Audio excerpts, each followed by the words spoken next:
I learned from Alan was how to dream well. You know, before I met Alan, I dreamed like most other people, and most people dream in a very shoddy fashion, very lazy dreaming. Good dreaming is hard work. It takes energy and talent and experience, but mostly work. And one way to understand dreams is to think of them as existing between two extremes, fantasy and planning. Fantasy is the free indulgence of human desire, unconstrained by the crass limitations of reality.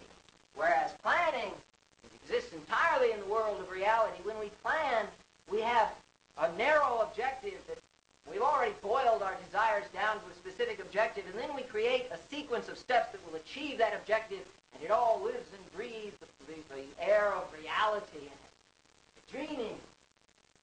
Dreaming exists in the netherworld between easy fantasy and plodding planning. Dreaming is an odd mixture, an integration of fantasy and planning. To dream well, we must weave together the warp of fantasy with the woof of reality to create a fabric that is strong. That fabric, if we do it well, is a good dream. A fantasy, spreads its wings and soars off into the cosmos, where a plan plods along earthbound. But a dream takes a running leap and jumps up as high as it can to catch a handhold by which it can hoist itself up. And that's hard, because there are lots of people who can fantasize, and there are lots of people who can dot I's and cross T's. But people who can do both well at the same time, people who can keep their eyes on the stars even as they walk without tripping across broken ground, such people are very rare, and it takes work. Another way of viewing dreaming is to think in terms of alternate realities. There is, of course, reality, the real reality. But when we fantasize, we create an imaginary, a desired universe. But we don't care about whether the universe works, whether it's possible. Only when we dream do we create a universe that is actually possible. A dream universe is a desirable universe that is possible. And that means that we have to work out the ramifications of our fantasies. We have to figure out the consequences and how everything fits together. Oh, sure, I can fantasize about Sally's sex bomb.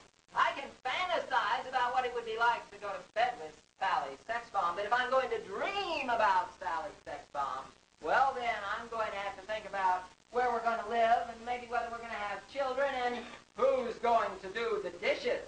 That's part of the dream too. So under Alan's goading, I set to work to dream about computer games. When, most people, when they dream, they draw a sketch of the dragon, but they do it in pencil, and all they do is sketch out the barest outlines of the dragon. Under Alan's goading, I had to fill in every detail. I had to see every scale, every eyelash. I had to know what was inside the dragon, where the kidneys were, how big the lungs were, and what the skeletal structure was. And so it took me 1.5 years just to hammer together my basic dream. I worked, as part of this, as an exercise, I wrote a book, The Art of Computer Game Design, and that was really an exercise to help me dream more clearly. And by 1983, I had my dream. I could see the dragon clearly in my mind's eye. Let me tell you about my dream. I dreamed of the day when computer games would be a viable medium of artistic expression, an art form. I dreamed of computer games encompassing the broad range of human experience and emotion.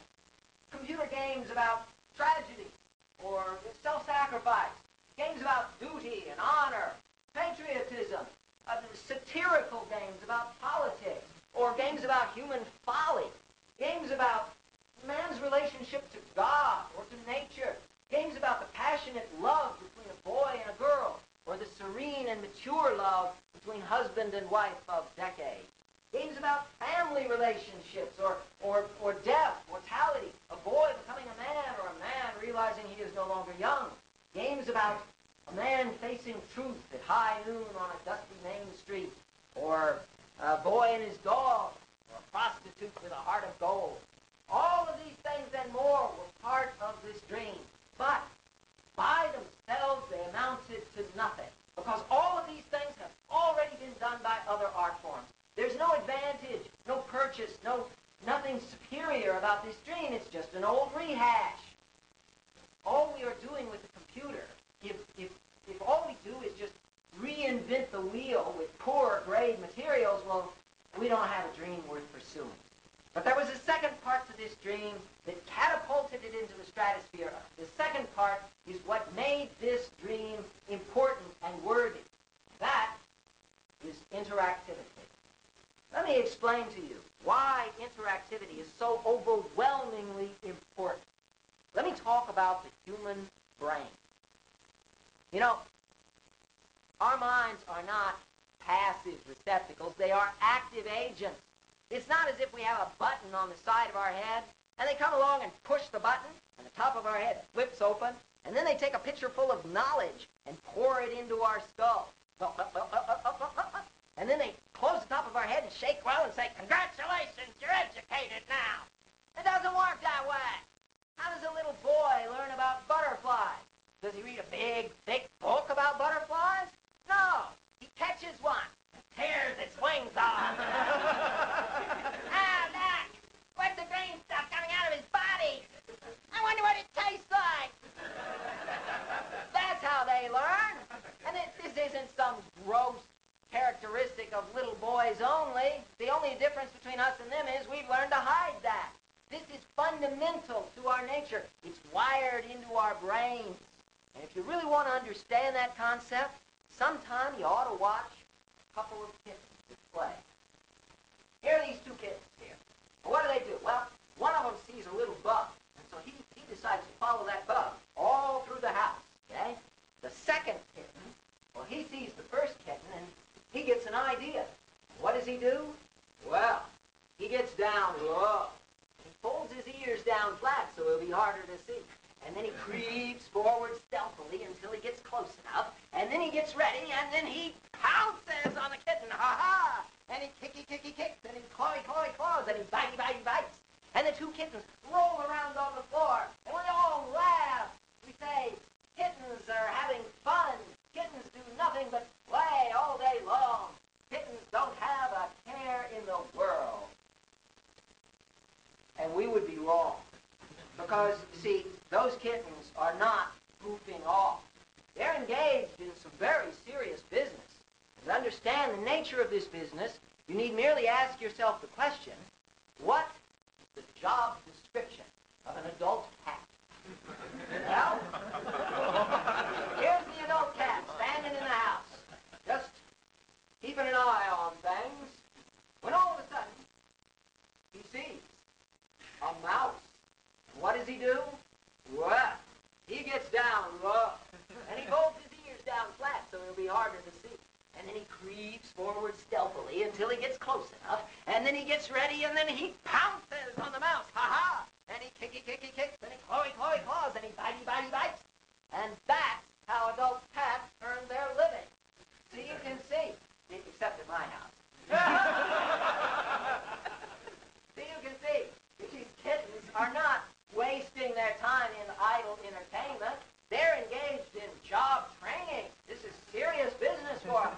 You don't see a bunch of kittens lined up in nice, neat rows with some old geezer of a cat standing at a chalkboard drawing anatomical diagrams of mice with approach angles and attack vectors.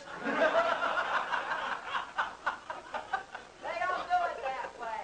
All the higher mammals learn by playing, by doing, by interacting. And indeed, the higher the mammal, the more of its life it spends in play to prepare itself for adulthood. So you can see, this active role of the mind is fundamental to the way we think. It's wired into our brain.